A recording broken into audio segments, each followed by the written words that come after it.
Hi, world. Once again, we are so excited, delighted. We are so grateful that today has finally come. Somebody is already saying, Mom, we are ready. Rispa Nafula is saying, I am ready. You're welcome. You are 5 minutes early, and that's good. It shows how serious you are taking this thing. And some other people are coming on board. So while we are waiting for them, I want to be chatting with my friend. Then once it hits 8 p.m., we shall hit the road because we have so much to download tonight, and we don't want anything that we, hinder us from downloading what we have planned to give to you, to offer to you tonight. I will not welcome her right now so that nobody misses her introduction. I'll just be chatting with her. Efo, how is Canada? We're doing great. We're doing great here. Are you back in church or you are still online? It's a combination. So back in church, social distancing happening in church, taking all the necessary measures. So of course the church it's not the same numbers physically in church because we've had to, it's a maximum of 30% capacity, subject to, of course, social distancing. So that's part of the challenge. But of course, the children, young adults, children are truly not back in church. Okay. Yeah, so it's a mixture. We still watch Wow. We still go online. Wow. Yeah. Wow. But from the news, from what we hear from the news, it appears that Canada really contained, and controlled this pandemic in a very good way. What do you think? They did a good job. And then numbers dropped. Everyone was happy. And then we got into fall, and then numbers started rising. Numbers are rising, but having said that, I must say that every measure is being taken to contain it so that it doesn't go beyond, levels that are not controllable. So that is what is happening. But so we've gone back to what they call the modified phase 2 of the reopening.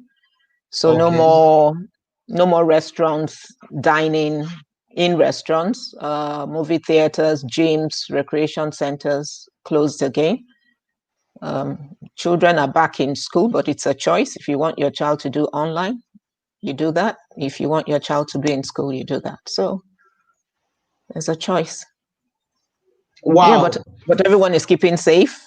You go out now, nobody tells you that you wear your masks. People are sanitizing their hands. You go into the grocery stores, there's somebody there with the sanitizer. They tell you these grocery carts are sanitized and you can use them. But you find out that people are really taking the necessary measures. So, yeah. I think the cooperation of people there, the discipline, the level of discipline is a huge factor, is a huge contributor to the real minimization of the infection rate. Because I think in some countries, people are not taking this matter serious. They are not really taking it serious. But I tend to believe that in Canada, people took this matter serious.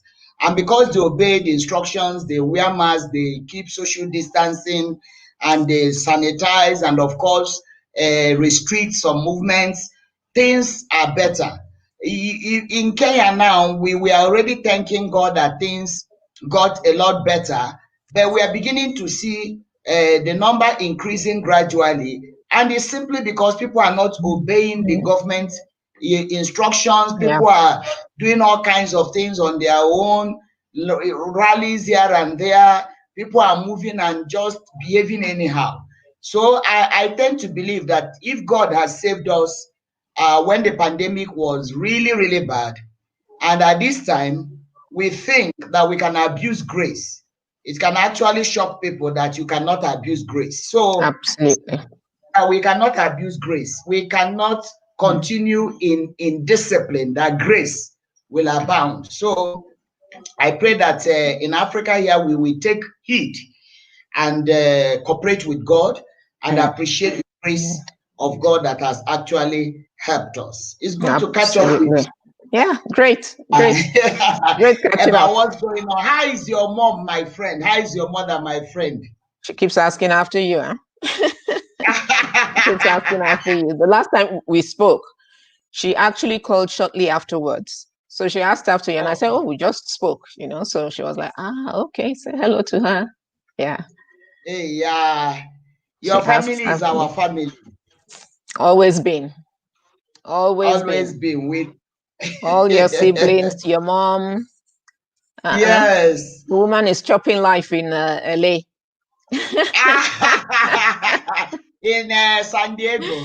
San Diego. In San Diego. Yes, in San Diego. We thank God for life. We thank God for strength. We thank God for even the opportunity and the privilege that God granted her, that even for more than 10 years now, God has been helping her. Yeah, it's more than 10 years. I remember that time when I came over to spend some time and we were going to Pasadena, remember?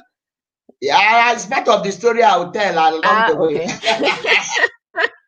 The story for tonight. Driving back and forth.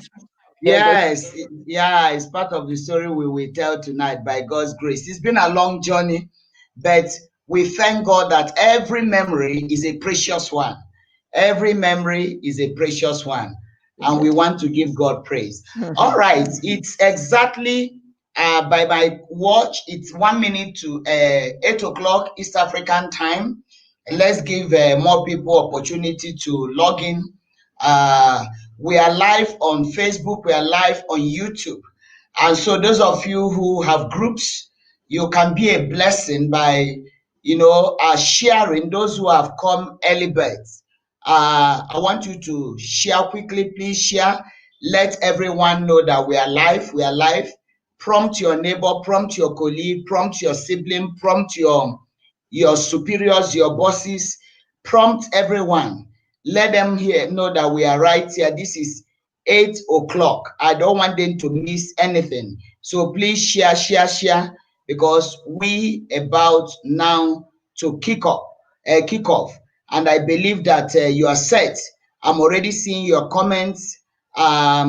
People are saying we can't abuse grace, and that is the truth. Somebody said chopping life in LA. All right. Ladies and gentlemen, this is exactly 8 o'clock East African time. In our usual characteristic, we want to welcome our great host guest tonight, Mrs. Fidelia Osime, a Nigerian but a Canadian citizen based in Canada with her family. I want us to give her a clapping ovation. You know, the world knows the standing ovation, but in Keep It Real show, because I know none of you is standing to watch, you're seated, you're driving, you're lying down, you're somewhere just trying to grasp this powerful show tonight. Therefore, I want you, wherever you are, please give our guest tonight, Mrs. Fidelia Osime, a round of applause, a round of applause, a round of applause. Let there be applauses on our social media. Let there be applauses. I tell you, great people are not jealous of others. They celebrate other great people because they know that the ladder to greatness is not a cheap ladder, it's not a short ladder, it's a very long ladder. So let's appreciate her from across the globe. Thank you so much. I can see some of you clapping on the social media, on YouTube. I can see you clapping on Facebook. Glory be to the Almighty God. Wow, thank you so much for that clap offering. These are all for you. FO, take and welcome. I receive. Mommy Langat. Habari, how are you? I see you are there. Oh, you are seeing she's there. Okay, I've not even seen her. All right, Pastor Langat, one of the oldest generals of RCCG. Absolutely. East Africa. So it appears anybody on this show that passed by Kenya must call her name on the social media. They called her last week Sunday. So we thank God and we give God praise. All right, now straight to the show. Ladies and gentlemen, I promised you to bring on board tonight a powerful woman of God and a powerful woman in the marketplace by the name Mrs. Fidelia Osime. Let's go straight to her career. She will give a little introduction, then we go straight to her career. Mrs. Fidelia Osime, please kindly tell the world who you are. Just let us have a bit of introduction of who you are, assuming we don't know you. Well, my name is Fidelia Osime. Pastor E has said that over and over again, Fidelia Osime, Fidelia Osime, Fidelia Osime. So that's my name. I think first and foremost, like I said earlier today, is the fact that I'm a child of God. And that defines who I am. That's my identity, because it's so clear that without Christ, I am nothing, I am nobody. So really important for me. And for me, it's not about going out there and screaming and shouting, I'm a Christian, I am born again, the Bible says, let your light so shine. And I believe that my life should speak for itself. So that's really important. In terms of, maybe I should start with my career. I actually joined Unilever right at the beginning of the, I would say, management cadre as a management trainee. So from school, joined, and I rose to the position of vice president for Sub-Saharan Africa, where I covered 42 countries. And I was the vice president for HR, covering 42 countries, Sub-Saharan Africa. And it involved a lot of travel, as you can well imagine. I was in Kenya at that time, but my career in Unilever did not start off in human resources. I started off in brands management, so marketing. And I rose to the position of marketing manager. And then at a point, my CEO then said, you look bored. I have a challenge for you. And this challenge, quite honestly, it was daunting. But I think, I just took it to the Lord, and I truly made a success of it. And then I was moved into HR. And that started my trajectory in HR. And I loved it so much, and I didn't look back. From Unilever, whilst in Unilever, I did work in a number of countries, and I traveled extensively. That continued when I moved to Lafarge. Unilever, I'm sure we all know Unilever, consumer goods company. They make a number of things. I'm not sure that any one of us would not have a Unilever product in our homes today. Then I moved to Lafarge Holcim. Lafarge Holcim is the biggest cement manufacturer globally. And there I looked after HR, Lafarge Africa PLC. And that was what I did again, looking after HR. I belong to a number of associations. So I'm a fellow of the Institute of Marketing. I'm a fellow of the Institute of Management. I'm a fellow of the Institute of Credit. So yeah, quite a few. And then of course, I know Pastor E will want me to talk about the Cambridge Who's Who. I was actually nominated to the prestigious Cambridge Who's Who for, my work in HR and just making sure that HR was actually driven by business priorities and not HR standing alone as HR. And then, of course, I do some work with charity organizations. I work with blind children. And I say to people that it's always very touching when you go visiting or when I go visiting and, they hear my voice and then they're saying to me, Mrs. Osime, we haven't seen you. We haven't heard your voice, but they're saying we haven't seen you in a while. So for me, it's always touching and it's always gratifying. And then some work with missions, medical outreaches in the church, doing some things just as led and as directed by God. And I think that's the most important thing. Haggai Institute, a lot of us may not know what Haggai Institute is all about, but some of us will know. I'm a member of the international faculty of Haggai Institute. At the moment, because I'm in Canada, I'm not active. But at a point when I was in Canada some years ago, I was very busy with them going across Canada, raising funds, because Haggai Institute depends on donations. And so I was going around just testifying about the work and the impact that leaders trained by Haggai Institute have across the world in developing countries. And through that process, over the period of about 10 months, I was able to support Haggai to raise about $300,000. And I thought that was great. I am married. My husband is a medical doctor. He's based in Canada. My children are in Canada. I've got 3 biological children, very many adopted children. Very many. One of them we'll talk about maybe later. Favor, one of them, maybe we'll touch on the circumstances later. Yeah, and I've got 3 grandchildren. So here I am. Glory be to God. Brethren, ladies and gentlemen, are you hearing somebody saying, wow, what a profile? Yeah, in a nutshell, in about 5 minutes, somebody has told you what she does in life, who she is, what she manages, how she, rose in life. And there is no beating about the bush about it, because she knows even when she's sleeping that this is who she is. So with this background, let's go into questions. And please, we encourage your questions. Somebody is saying, Miss F.O., your profile is outstanding. What led you to work with blind children? We will answer those things later. Right now, let me come to you. How did you build such a career? Let's leave about the kingdom. Let's leave about the work in the kingdom, because I'll prompt you at the right time to talk about that. There are stories I'll give about you. Then we will go there. We want to look at your career now.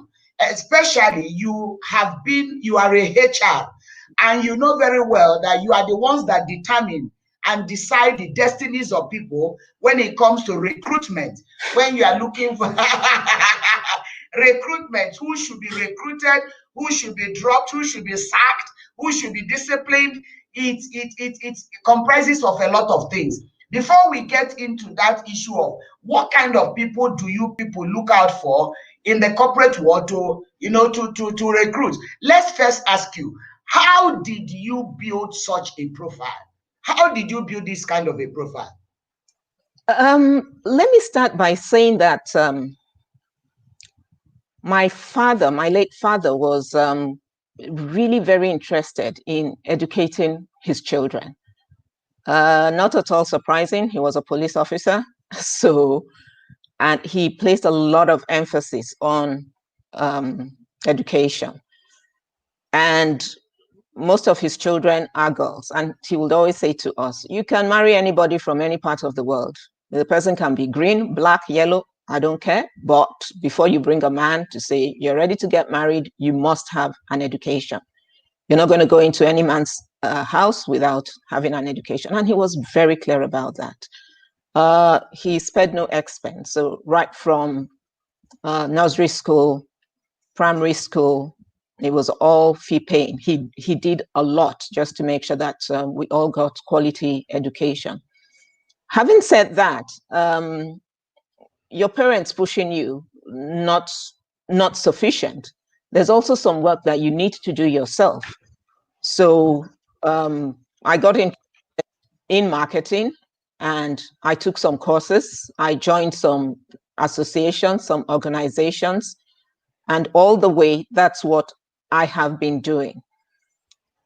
Even now, sitting in Canada, I am still learning. I'm still engaged in online courses, webinars, just to keep improving myself and to keep learning new things. I believe that the day I stop learning new things, I stop adding knowledge to myself, then I'm ready to die. And so moving over from marketing into HR, I did not stop my marketing activities, and I'm still very much in tune with what's going on in the marketing world. But in HR, it was a challenge, and so I had to learn and learn and learn. So I bought a lot of books. I went online and I joined associations again, professional associations. And for me, it's also about asking questions. You never stop asking questions. And I tell people there's no stupid question, there's no silly question. Ask questions and let people, let the person judge and say, maybe that question doesn't have an answer. And I also think that the best way of learning is by asking yourself questions. So what more can I do? What more can I do? What more can I do? And then, of course, there's the issue of mentors. So when I say to people that I have mentors, even at this age, they're still like surprised. So at each stage, I've always had mentors. And when I joined Unilever, 1980, early 80s, I had a mentor. And I'm still very much in touch with him today.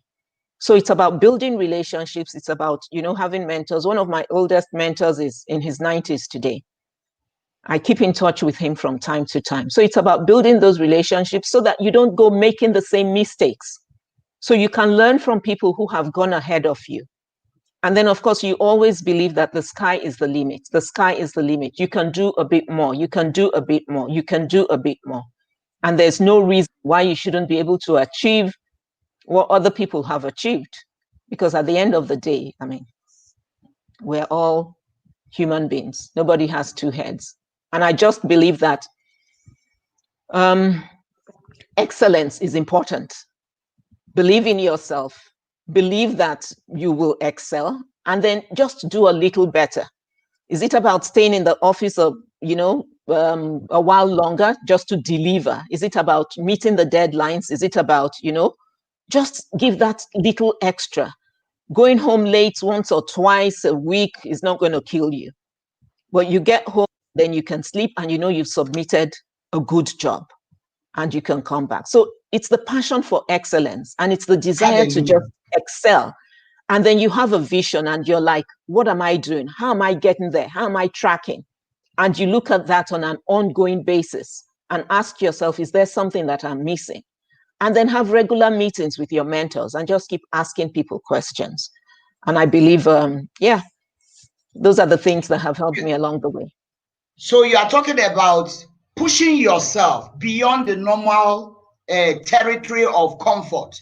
I have just been given this job to do. Then you were marketing. Let me just do my marketing. No. At a point, your boss told you are bored. He recognized or she recognized that you were bored, and the fellow said, I need to challenge you more. And that's when they now moved you up. I need to challenge you more. So it tells us that stretching people in their profession, in their career, is a good thing. The ability to be stretched makes you to go beyond the normal status quo to deliver. And you have talked about excellence, ability to meet up with deadlines, ability to push yourself a bit, the passion, and having mentors, people who you keep asking questions. Am I doing it right? And you said even at this your achievement level, you are still learning. You are still learning new things, meaning that you have, of course, you have made it clear you only stop learning when you know that you're dying. That's true. So we have looked at how you have grown in your career. What do you think that made the Cambridge who's who to put your name there? Who's who in Cambridge HR and your name is there? What made you to be nominated there? What do you think? Well, quite honestly, when they got in touch with me to say that I was being nominated, I was very surprised, very, very surprised. And I had won a number of awards globally, doing some work. And so I was recognized globally, in the company, and that made headlines. And a few things which I had worked on were actually, and in the corporate world, they will call it still with pride. So people will go, from other countries would reach out to me. Can I still with pride? Can I learn from you? So what happened was that they had gone around and asked questions, and they had seen some of those awards.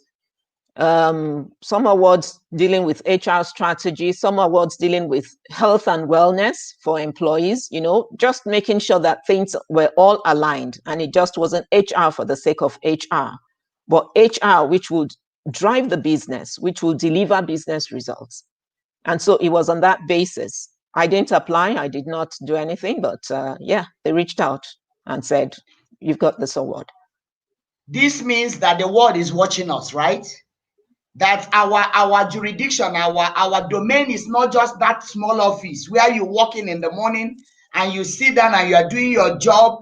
That localized mentality that this is my desk should get out of our lives, because everything you're doing, there is visibility. People are watching, people are looking at it, and suddenly one day you'll be called from a quarter where you never expected that you should be called from. All right, you worked as HR for the largest cement organization in the entire world, not in Africa, in the world. How did you feel? I have visited you in that office twice or so, and I see how tight to even enter that office. You have to be cleared from down. You have to be cleared before somebody can reach where you are. And I've been there twice or three times. How were you feeling that time in Lagos that you were the HR of one of the largest organizations in the world? How were you feeling? Quite honestly, Pastor, for me it was a job. I had a job to do. I had to deliver the results, and yeah, so it didn't make me feel bigger than anybody. It didn't make me feel, I felt that I had a lot of responsibility. And I felt that I really had to justify my presence, and justify the fact that I was occupying that position and truly add value to the organization. Excellent. I love what you have said. You need to justify your position. Actually, that is it. You cannot be occupying a space in an organization and you can't justify a title. You can't justify a space. You can't justify the seat. And especially to Christians, what can you tell born-again Christians? Because from your introduction, you started with saying you are a child of God, and that is what is outstanding for you. What do you tell Christians that are career people in business, in the office, that will always think that mediocrity plus prayer can produce a miracle? Somebody is occupying a space that they cannot justify, but they are very prayerful. What do you tell them? It puts me off. Quite honestly, it puts me off. And I don't waste my time with such people. I don't. Because for me, that's a bad testimony. You spend all your time praying, you don't do the work. You come and then you say, oh, there's a crusade somewhere. Oh, there's a special program and there's work waiting to be done. Excuse me? Are you for real? So for me, it's a very bad testimony. And I don't waste my time. So on this show in November, I will be hosting one of our people that you know very well, Mr. Kevin Balogu, who used to be one of the presidents of Coca-Cola. Mm-hmm. One time he told me, he said, Pastor E, if you come for my interview and you start with I am born again, we disqualify you. He said, I don't want to hear the testimony that I am born again in an interview room. Because that's most of the people who come with I am born again in their office have stolen, they will steal things, they will steal time, they will steal resources, and they are praying. So I love what you said, that you don't have time for such people. You have to justify any position that you have. I want to believe that our audience are taking note. You are asking God to put you in an organization, you must justify your portfolio. You have to justify that seat. You have to justify the title that you are carrying in that organization. Excellent. Now, as we continue, I want to make three important announcements. Share this, please share. Touch, share. Let every single one of you make sure that you have shared the button of sharing, the icon of sharing. Let this video go viral. Let it go all over the world. We are talking to an award winner. Somebody who has won so many awards. Let people get this video and be motivated to make contributions, to add value. She used the word, any organization I find myself, I want to add value. So the question is, are you adding value in the organization where you are, whether it's your own or for somebody else's? Are you adding value? So share this. Number two, don't forget the turning point prayer tomorrow. I have two fantastic testimonies that will blow your mind. And they are attached to the kind of story she's talking about. How African Union came looking for somebody here because of performance. You need to hear this testimony tomorrow. You need to know what God is doing in our midst through our prayers. So join me 8 p.m. tomorrow for our turning point prayer. And you remember that the theme will be, when the enemy comes like a flood, the Spirit of God will raise a standard against him. So make sure you are here on this page tomorrow, both on Facebook and on YouTube, exactly 8 p.m. Then I have a good news for you, a fantastic, tantalizing news. Next Sunday show, guess who will be on the show? The Obasi-Ike's family tree. Pastor Prince, Pastor Esther, Pastor Favor, and good news. Can I hear somebody say amen? The four of us, the Obasi-Ike's family tree, we shall be on the show to talk about our journeys and talk about the different personalities of our children and how they were brought up and the questions you need to ask them about us. Ask them and they will answer you. We'll also ask them questions and they will answer.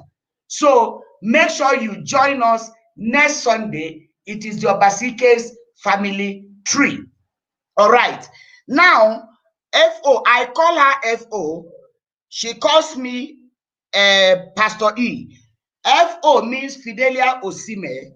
That name was branded by Pastor Prince. And since that time, we have been calling her that name. Let me hear a bit from you, FO. You met us through Pastor Prince at Hawaii, at the Haggai Institute. This institute you talked about, I am an alumni, and Pastor Prince is also a part of it. We are both alumni.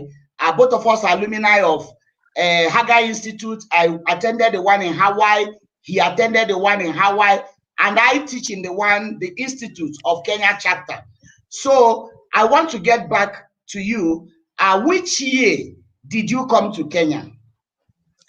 I came to Kenya in 2000 and I believe it was 2008. 2008. You spent how many years in Kenya? No, it can't be 2008. 2007? Yeah, about 2007. 2007, yeah. 2007, yes. And then I left at the end of 2009. Correct. That should be correct. Yeah. All right. There are a few things I want to talk about you now so that we can get into the terrain of the combination of the kingdom and the corporate.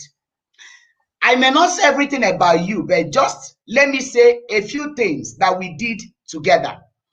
When you were in Kenya, you were with us.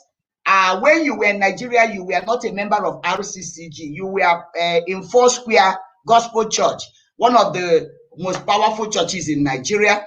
But when you came to Kenya, because of Pastor Prince, the relationship that you people built at Hawaii Institute, when you went there together in USA, you joined our church and became just everything to everybody in the church. Number one, you were with me in the power in the word. You were the one that was coming to reconcile the account of the money that people were contributing, making sure that money was channeled to what it was meant for and that there was accountability and transparency. Then occasionally, you will be the one to do extra on the radio to talk about the program every Sunday morning on the radio station. Then we put our women in groups, and I think you were leading Mercy group.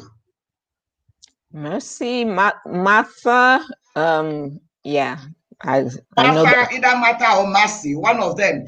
You were in charge of them, and with all your busy schedule, you were the one in charge of that group, and you people were doing incredibly well. Then you traveled with me a couple of times for ministration, for ministry. I remember we went together to Sweden when I was invited to speak in a women meeting in Sweden. We went together. We went together to Rwanda, if you remember, where we ate. Don't talk about it. Hey, Jehovah, heaven will be real. Where we ate something in the hotel, and you were telling me, Pastor E, is this one pigeon or what? I said, I don't know. Let us pray. Lay hands on this thing. Let us pray and eat. So we went together. We traveled together to minister. And you remember when we arrived at the airport in Rwanda, we didn't know that the government, they were not allowing polythene papers, in. So I had carried a whole bag of hats to change, because it was it was not RCCG that invited me. I was invited by another ministry to speak in their women conference. So I carried so many hats. Getting to the airport, they said, no, these hats cannot enter here because they were all in plastic. You have to drop the plastic. We said, my goodness, all these hats, how do we do it? And therefore you told me, you are the one that is the guest speaker. Yeah, I'm just escorting you. I'm sure the entourage, all of them, the crowd is waiting for you. So they will not even recognize you. So the best thing is, I should allow you to put all these hats on your head. I say, how can you put how many hats? You say, it doesn't change anything. You are the one I'm escorting. So allow me. Do you know, ladies and gentlemen, this woman, she was the vice president of Unilever Africa. And you have heard that she was covering 42 nations. 42 nations. She carried all my hats, put one on the head, second one, third one, put all of them on her head. As we were going, she told me, I'll just be following you at your back as your PA. Let the crowd be, hailing you. And that's how we went and ministered together and came back. When I was in the US doing my doctorate, I had a shoulder problem. I had a shoulder problem because of a fall in a church function in Nairobi. We had gone for a church function and I fell down. And that falling down led to a shoulder problem that took me to India for a major surgery. So by the time I came back, I carried that hand to the US for my doctorate, and my lecturer was saying, you can't survive. Actually, my professor called me and said, the way you are going, I will advise you to stop, because I couldn't lift up the laptop and the exercise, a deadline. Fuller Theological Seminary, California does not understand why you should not submit your paper. Deadline is deadline. So they called me and said, instead of missing deadlines, why don't you postpone this academic pursuit? I said no. So they told me, we can take you to a chiropractor. So my professor was so kind. She took me in her car, took me to a chiropractor. So after school, do you know, I came back to my younger brother's house, who lives in California, and Mrs. Osime flew in from Canada to come and stay with me in my brother's house. We were staying together, sleeping in one room in my brother's house, as she was driving me every day to go and see a chiropractor, because my brother, being in Navy, could not get that opportunity to do that. This woman flew from Canada and came to US, and we were staying together in my brother's house, and she was driving me to see chiropractor. We will put GPS to find our way, get lost many times, because she doesn't live in the US. Can you imagine? She doesn't live there. So we will put GPS, we are getting lost, and once in a while we go somewhere for a retreat to go and pray together, then we will come back. Now, this relationship, like I said, is a kingdom relationship that started by just her meeting Pastor Prince in the US. are now coming to Kenya and looking for Pastor Prince to join his church. And there she came and became everything in the church. I ministered in RCCG, Maryland, in their women conference. This woman flew to come and meet me there to act as a PA. She became my PA in that meeting. But when now I stood and acknowledged her, and I said, this is the vice president of Unity, the church went wild. Because all along we were there, she was the one carrying my Bible, my handbag, and she will sit behind me asking me, are you okay? Can I give you a handkerchief? So all of them, I assumed that she was a paid PA that traveled with me. When I now stood and said, I want to recognize her, this is the vice president of Unilever Africa. The whole church went wild. The pastor could not believe it. People clapped. People were screaming. People were shouting. What? I told them, this is God. And do you know that in all those trips we made together, because of her status, she could not fly economy. She told me there's no way I can fly economy. So what was happening, when we bought our ticket of economy, she will upgrade me to business so that we can sit together. But there was one that I almost broke down. We were traveling somewhere and she told me, you have economy. We will exchange. We will swap. You go to my business, I go to economy. I told her this one cannot happen. She said, no, we can do that. Take my business class, go and sit there because you are the speaker. You are the speaker. You need comfort. And secondly, you are my pastor. How can my pastor, she said, it's not possible for my pastor to sit in the same plane and sit in economy and I'm sitting in business. Take my ticket, go and sit in the business, I sit in economy.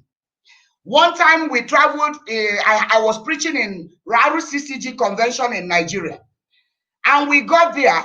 As we arrived, I got a shock at the airport. Police was saluting. Police was saluting. And I was wondering who has police come to see. I didn't know that anytime she arrived, police escort must be at the airport to escort her. And now because I am part of the trip, everybody was saluting me. So when I told her, for who are these? He said, Pastor, you just cool down, just cool. I changed my style and started receiving the police salutation and changed how everything. Ladies and gentlemen, this woman, hey, I have so much to say about you, FO. Allow me just to say two more so that I can ask you questions. When I visited you in Canada and we went for shopping, I don't think I ever told you this story. You know, when we went to the shop to buy things, you just told me, choose what you want. Choose what you want. I was still doing, hey, this one, this is the price. This one, she told me, do you like this? I looked at the price. One dress was going for over 1,000 Canadian dollars. Over 1,000 Canadian dollars, where she took me to. So when I look at it, I said, no, I don't like. She said, you like it. Don't worry about the price. Don't look at the price. Pick what you want. I was still trying to do. She came and took it and said, go and check these two dresses, whether it will fit you. I went and checked and they fitted me. She said, this looks perfect on you. She gave them the card. Each of those dresses was going for over 1,000 Canadian dollars. I still wear them till today. After she paid for them, that is over 2,000 Canadian dollars for two clothes. Do you know, FO, when I took that thing back and I went to the US, I was giving this testimony to my family. And Chizoba, my younger brother, said, sister, wait. No, wait. You say that Mrs. Osime bought one suit for you, over 1,000 Canadian dollars. I say, yes. He says, sister, did she give you the receipt? I said, why are you asking? He said, we want to go back to that shop and go and exchange. And tell you.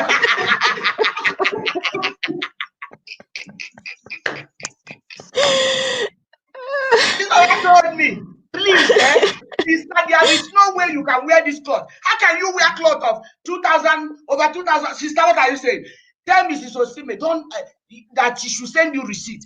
Don't tell her, we will go to that shop. We will look for that shop in America. When we go, we tell them stories. That this thing, we want to exchange. If you ask why, we tell them we want to exchange. You will. Sister, you will use that $2,000 to collect all the clothes in the place. I now checked.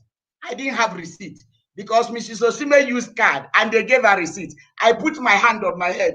I said, how do I collect this receipt, Jehovah? How do I collect this receipt, Jehovah?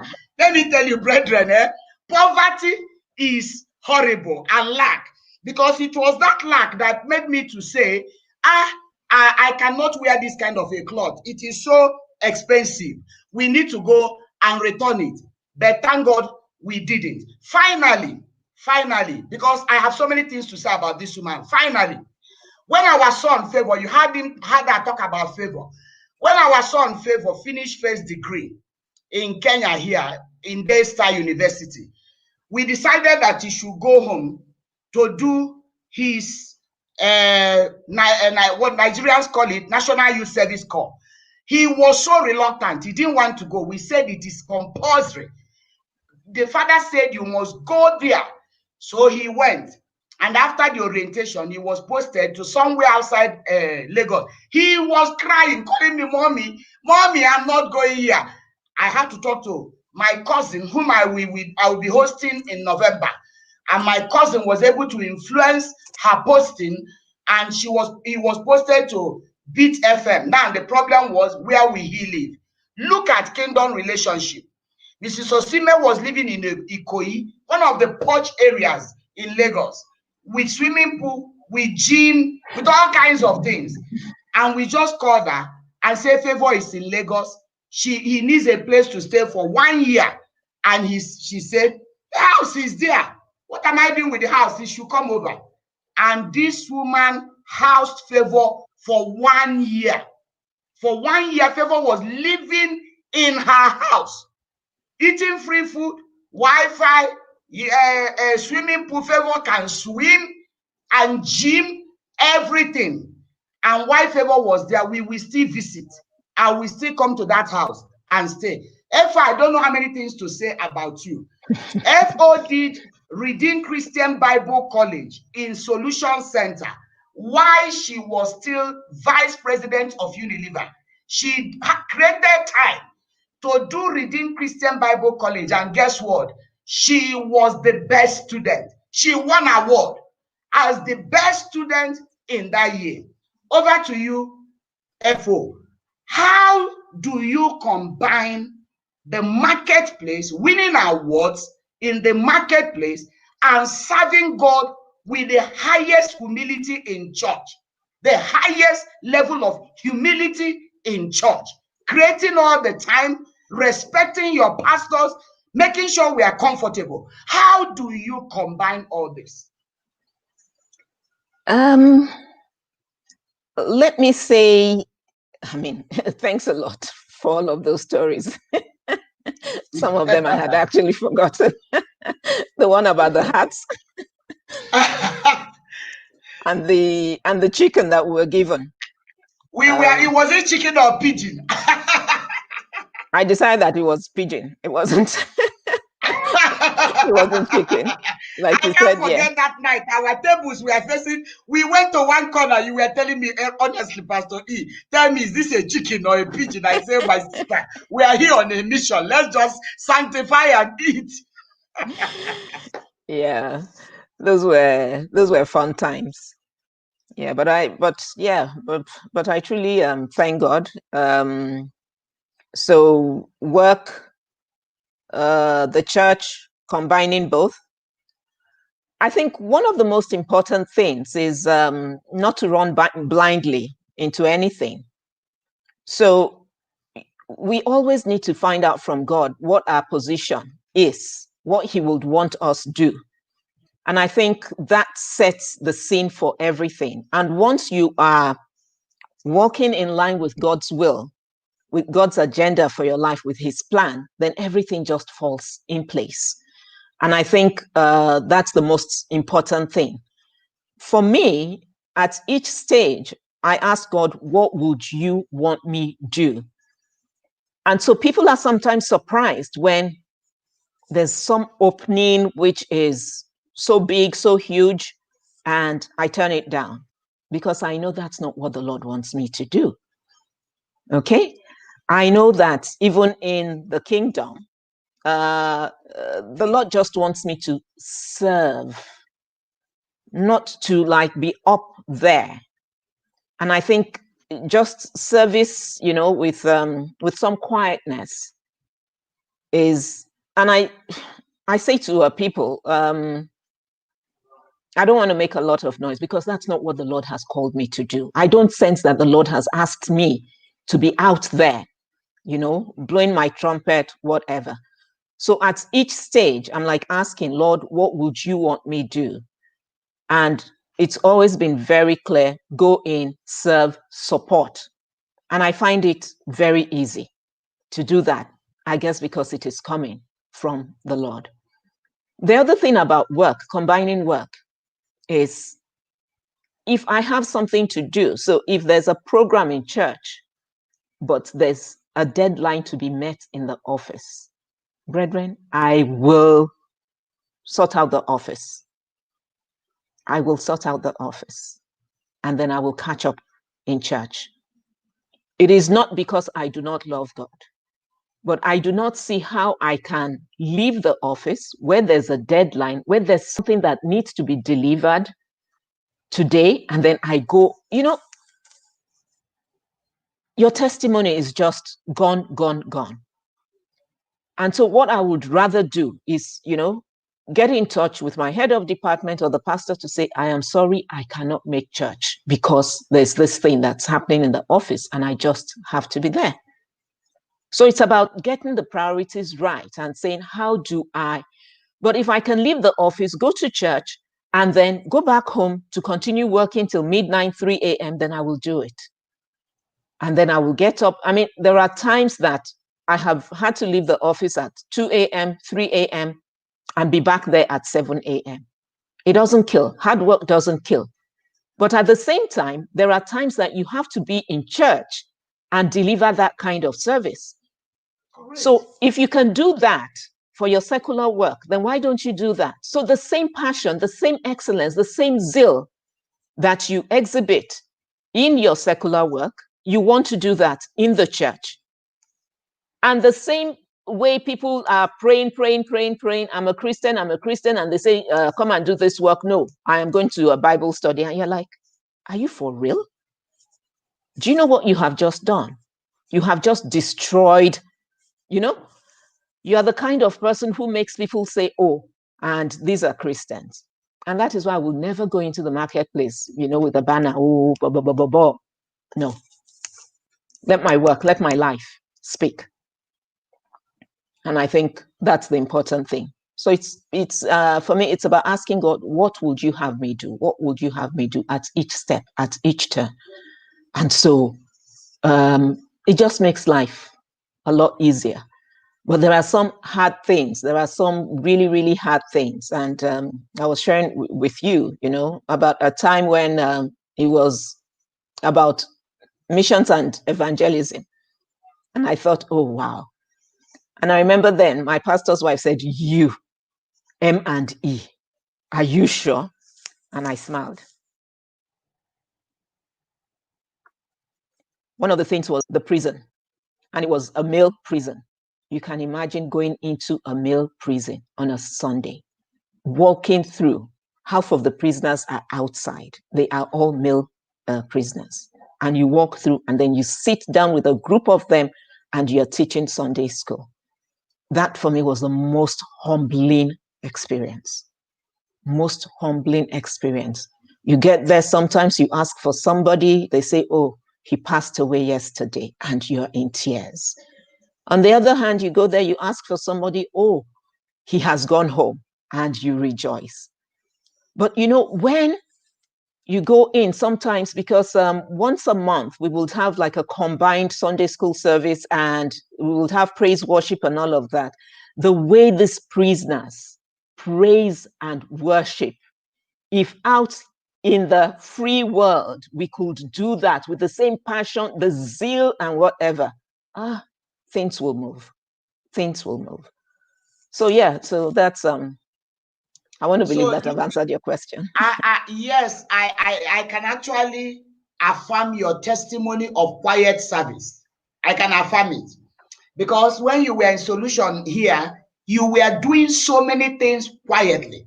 You were part of the ministerial team, sitting at the altar, and maybe you're just giving offering to raise that day, to do ABCD, but behind the curtain, you were doing so much that sometimes, like you have said, it is from work to church.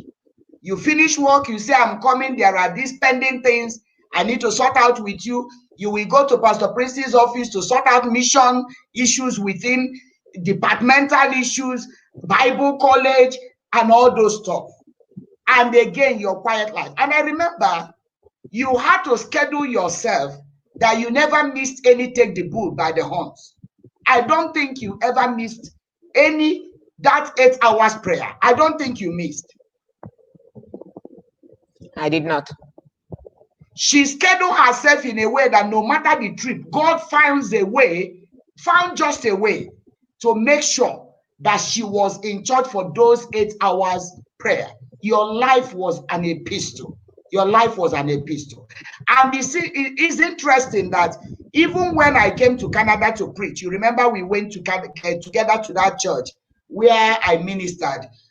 The same testimony, the church you joined in Canada, the same testimony that this woman will do so much in church, but will not say a word in the public. You wouldn't even know what she's doing. So I want to believe that people are hearing that you can serve God quietly and affect lives, going to prison, ministering to prisoners, and doing all those things, and still at your level. Now let's go to, somebody asked you, currently you're working with the blind. What do you mean? And how did you get into that kind of ministry? You're working with the blind people.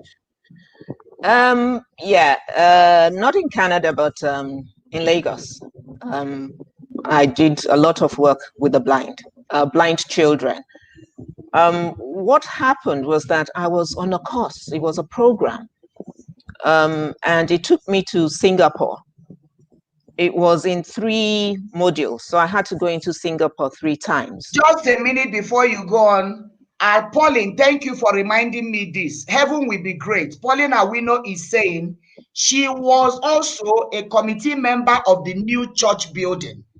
She was they were the committee members who started this sanctuary today, where we comfortably sit and we worship. She was part of the building committee. Pauline, God bless you for reminding me this. And Pastor Prince is saying, FO, my near twin sister. They call themselves my near twin. My husband and this woman has some relationship. They call themselves my near twin brother, my near twin sister. So Pastor Prince is saying, I thank God for you every time I think of you.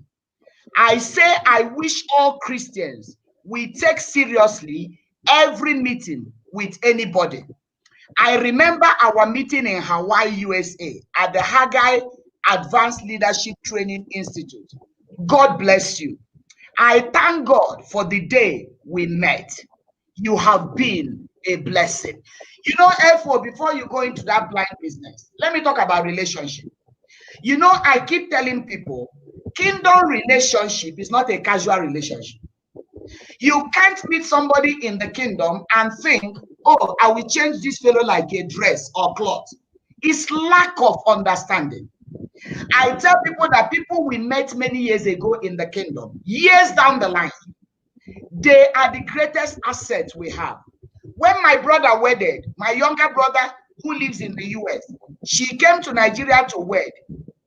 FO traveled with me. We traveled, myself, Pastor Langat, Pastor Nega, the wife of Brother ID, the ID that I hosted last Sunday, Susu, Dr. Susu, Sister Layenka, the wife of the former British Airways manager. Do you know that all these people escorted me to my village, to my place in Onitsha? Not because I was wedding, but my younger brother was wedding, and we made a uniform. If you see the photo today, we made a uniform. They all paid for their tickets, some few business class, They paid for the accommodation. We were there. This relationship was just that he met my husband in Hawaii. My husband was not the only fellow that came for that meeting. People parted. But look at where that relationship has brought us. What this woman did for RCCG in Kenya, and she's still doing all over the world, and took our own son to live with her. Relationship. We thank God for your life, Efo. Please go on, continue. Okay, so one of the projects that I had to do as a part of that whole program, it was a senior leaders program in Singapore. And part of the project, part of the whole program was a project where myself and a group of people, some other people, we were about 10 in total, had to do something that would make an impact. And so we chose a home, real handicapped children, very handicapped children, children who they couldn't even get into wheelchairs, very pathetic situation, but they were living in this home. And so we raised money from across the world, and we decided that we're going to, treat them to a day of fun.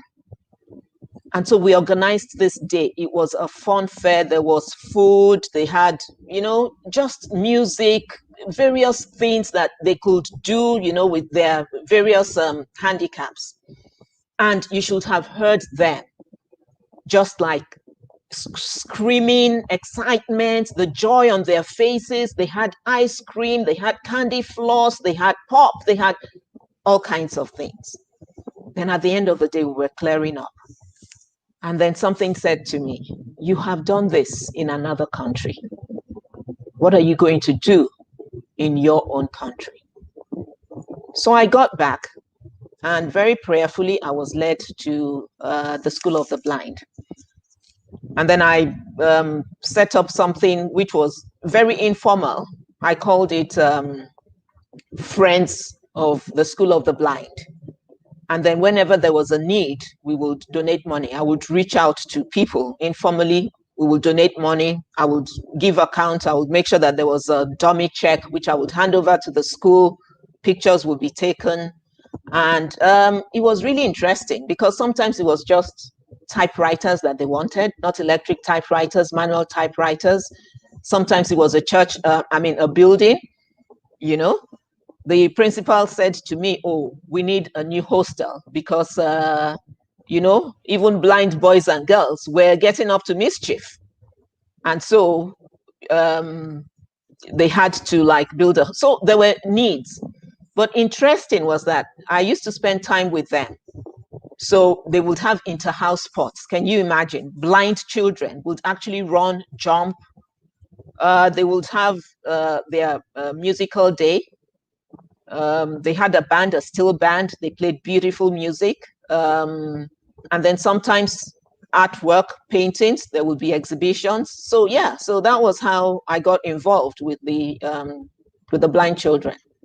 Yeah, but it was always gratifying for me. And if I had to do something with them, if the choice was between going to spend the afternoon, a Saturday afternoon with them because they had something doing versus going to a wedding, I will choose the blind children. Can you imagine? You will choose the blind children. That my sister. Somebody is reminding me, Elder Tom Juma, thank you. Heaven will be great. Tom Juma is the head of our protocol in church. He's reminding me, say, Mommy, she also was instrumental for bringing life to the reception department, initiating take away little gifts to the first timers. And this helped us a lot in growing the church numerically. Ah, my God. Let me tell you, when the Bible says cloud of witnesses in heaven. Oh, I pity people who are not serving God. I pity you. There's nothing I can do for you. Today, I was preaching about it in church. Anybody, any man, any woman on a kingdom assignment purpose is a man that is carrying favor. And I say, when we get to heaven, it will be surprises. It it will be a good time. Look at now Elder Tom Juma reminding us that you were the one that initiated that we should be giving gifts to newcomers, and we still do it up to today. It is a monument, it's a memorial. I'd even forgotten you initiated it. I was telling them how Mrs. Mrs. Tokumbo Omoyele was in charge of our children department. Children flourish under her jurisdiction. She was a magistrate. She's a magistrate. How she took children, and it's like children, we are looking forward to coming to church every Sunday. And today she's not with us, and we can tell about her stories. And there are people doing incredible things in our midst today. One day again, we will sit and talk about them, how they have contributed. Because over the years, people have helped in this work. People have helped in this work. To tell you the relationship we have with FO, when one of her daughters wedded, Pastor Prince traveled from here to Canada for that wedding. And Pastor Prince was not well. When I mean not well, I remember when he was on board, he was losing breath. I called our children, Favor and Good News. We were in Dubai. I was in Dubai with Favor and Good News while Pastor Prince was heading to Canada for this wedding. He missed our family holiday because of this wedding. We were to do holiday together in Dubai. But because of who was involved, we said there is no way her daughter will get married and one of us will not be there. So let Pastor Prince go. I took the children to Dubai. While we were there, Pastor Prince texted me. Breathing in the plane was a problem. I called our children, we knelt down. I told Favor and Good News, I don't know what is going on. No, Daddy can't breathe in the plane. This has never happened. I don't want emergency in the plane. And we held our hands praying.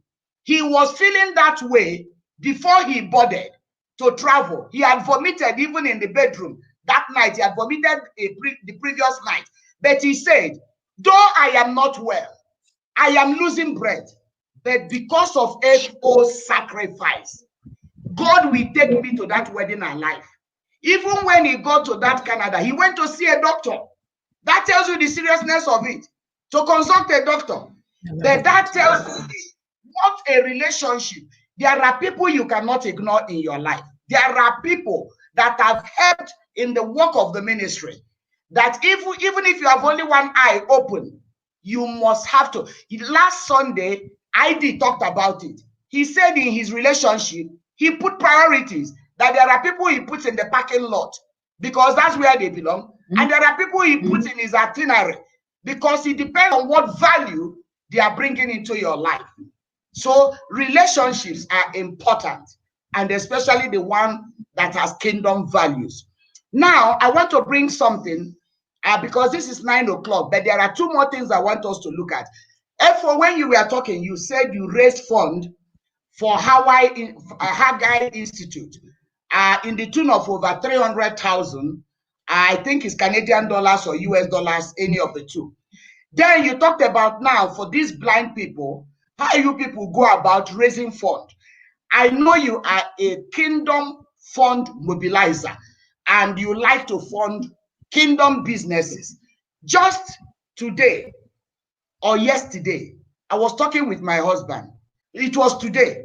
He was telling me he had on CNN the amount of money people are pumping into Biden's campaign to make sure that Biden goes to the White House, that individuals are pumping in money. And I told him, I said, this is part of what I shared with CWP people, the Covenant Web Partners that are helping me with QEG, that we should stop this mentality of giving in the kingdom to receive back. You know, the kingdom mentality of give and it shall be given unto you. If you give so much, you receive so much. And we keep on preaching that nonsense. You know, somebody stands on the altar to collect offering. We are telling people, so that you receive 24 hours. I say, let me tell you, look at politicians in the Western world. These people that are pumping money into this campaign are not expecting anything from Biden. They are not expecting to be given any portfolio in the cabinet. They are funding their value system. What they believe is that Biden stands for what we believe, according to them, in their own camp. Therefore, we will fund it. So I told those women, when Barack Obama was campaigning, the women like Oprah, who funded his campaign, we are not looking for any contract. They were not funding that campaign because they needed him to give them contracts, no, or payback. They were funding a vision. They were funding a project. They believed in it. And I said, when will the kingdom fund projects that they believe in? You know, you come and say, this fellow is doing what I believe in. The value this fellow is adding to the society, I subscribe to it. I put all my money into this project, and you are not looking for anything from that individual. You are funding your conscience. A time comes when you fund your conscience. I believe that this is one area that God created a portfolio for you to fund your conscience and your conviction. Can you say something about that type of kingdom giving that you have done again and again without looking for anything from anybody? You have actually said it all. I think it's about the value system. So what are your personal values? What are the things that drive you? So for me, what are my values? What are the things that drive me? Where do I want to make an impact? So sometimes it is about giving. It may be about funding a project, because it makes me feel happy. And I'm saying it is not necessarily about what I'm getting here. I'm saying, look, I am sowing towards my journey. Ultimately, I want to make heaven. And so it's about making heaven. Even sometimes deviating somewhat, but maybe not. It may not even be about giving money. It may just be about seeing somebody who's in need. And let me just deviate somewhat here. And I remember this young boy who came in as an intern. I wasn't even around when he came in, and then somehow he he made a speech somewhere in his church where the vice president of Nigeria was. And then somebody said to me, oh, he's in your department. I'm like, what? He's in my department? So I took an interest in him, and we got talking, and I got interested in his work. And I pushed him. I kept pushing him and pushing him and pushing him. And, he kept responding. And I could also see that from his lifestyle. This was somebody who, this is somebody who is a Christian and loves God. And, each time I would push, I will just push, deliberately push to see if he would break. Just to say, this guy touched me so much in so many ways. He just made me realize, if you keep putting things into people and they are receptive, they will blossom, they will grow. From an intern, he became a permanent employee, and he's still there today. So again, what you do in church, you can actually find ways, because God puts us in secular positions so that we can impact lives as well. It's not just through the church that you impact lives. In secular positions, you can impact lives as well. So wherever we find ourselves, we are there to impact lives. We are there to make sure that people blossom. We are there to touch lives. So that's the legacy. So what are we doing? What are we leaving? What's the legacy? How do we want to impact generations, coming behind us? And I think for me, that is truly important. It is about impacting lives. And it's also about saying, you know what? I know where I'm going. I'm going to heaven. Heaven is my goal. And so whatever it is that I do, I am doing it because ultimately I want to get somewhere. If I get some return, great. But it's about heaven, and it's just about impacting lives, touching lives, just touching lives. In my sermon today, I said, how do you know that what you're doing is in God's perfect will, that is the purpose of God for your life? I said, number one, it must impact lives. It must change lives positively. It must change lives positively. Number two, it must get into the place of saving souls. That's how you know. Those of you that were not in church or you don't belong to our church, go and listen to the sermon of today and you'll be thoroughly blessed. Don't forget that tomorrow is our prayer night, 8 p.m., raising a standard against the floods of the enemy. Don't forget that next Sunday will be a family tree of the Obasi-Ikes. Don't miss it. You will hear our two children talk. You will hear us talk. Therefore, as we begin to round up, Anne Ngare said, her humility, your humility, made you treat everyone that related with you respectfully, irrespective of how low in society they were. That one I can testify. I normally see you after service, hanging around with everybody. After service, you will see her with a gardener, you will see her with a cleaner, and she has something to converse. There is something, at times I wonder what they were talking, but she had things to converse with every single individual. It is such a depth of humility. We thank God seriously for your life. As we begin to wrap it up, therefore, you people hire people. Last Sunday, Mr. Enang said that people say that there are no jobs. He said he refused to accept. He said there are many jobs, but we are very few faithful people. In other words, jobs are there, but we don't have competent people. And I can say that at times you advertise for a job, people line up in church that they are looking for a job. There is a vacancy.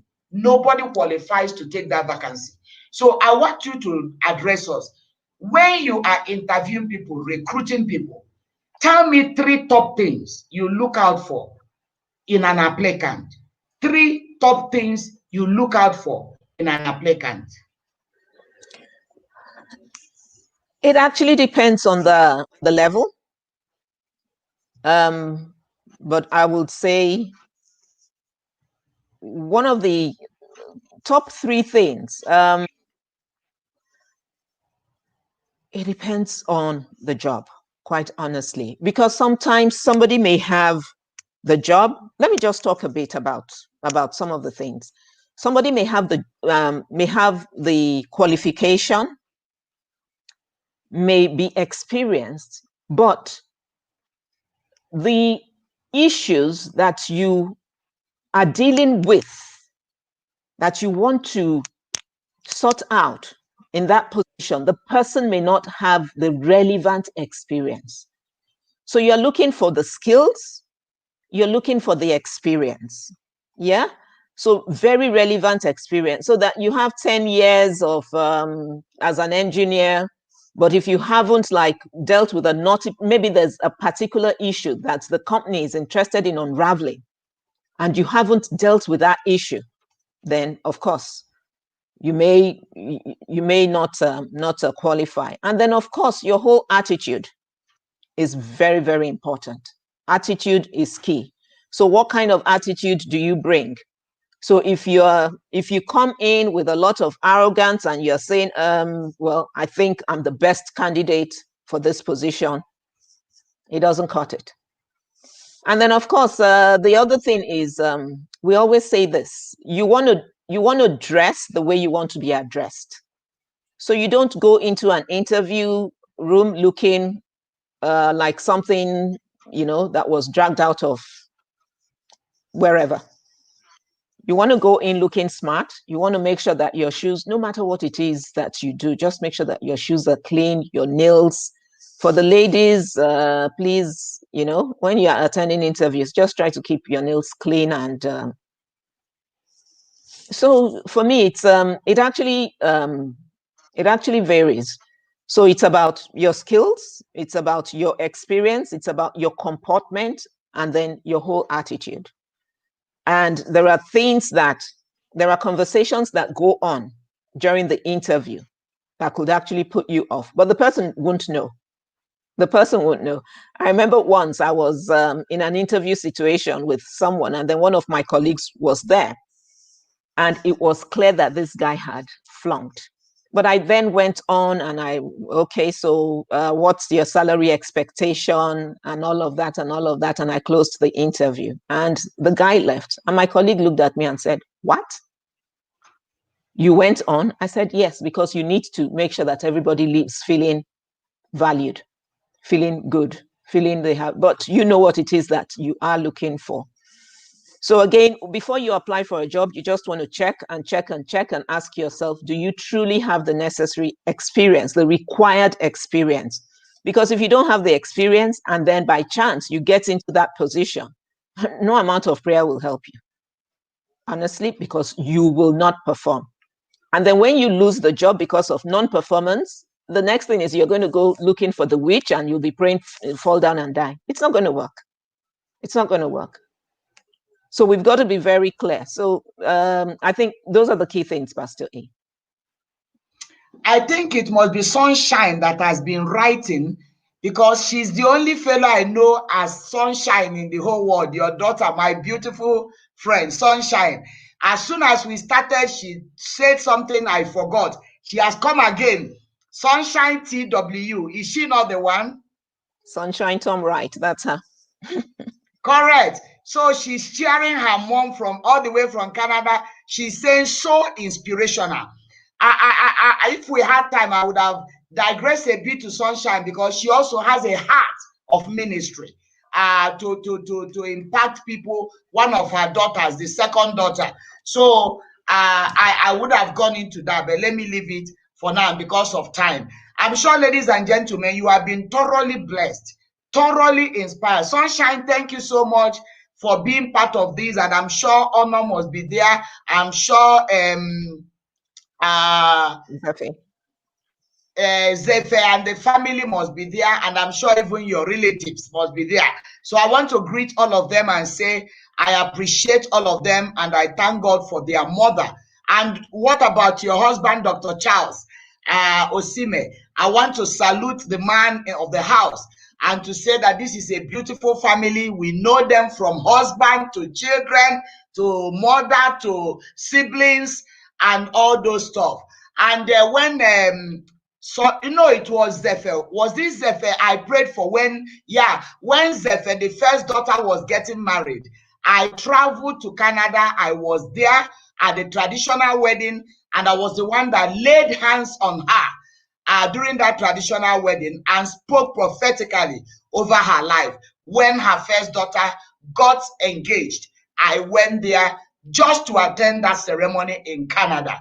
And I was privileged to be the one to lay hands and to bless the first daughter of Mrs. Osime. It's been a good journey. It's been a wonderful journey. I built on trust, built on character, and built on value system. Thank you so much for being our guest tonight. People, don't forget to share. Please share. Make sure that everybody gets to get this clip. Let it go viral. Don't forget, tomorrow, 8 p.m., we pray again. You hear fantastic two testimonies, then we pray.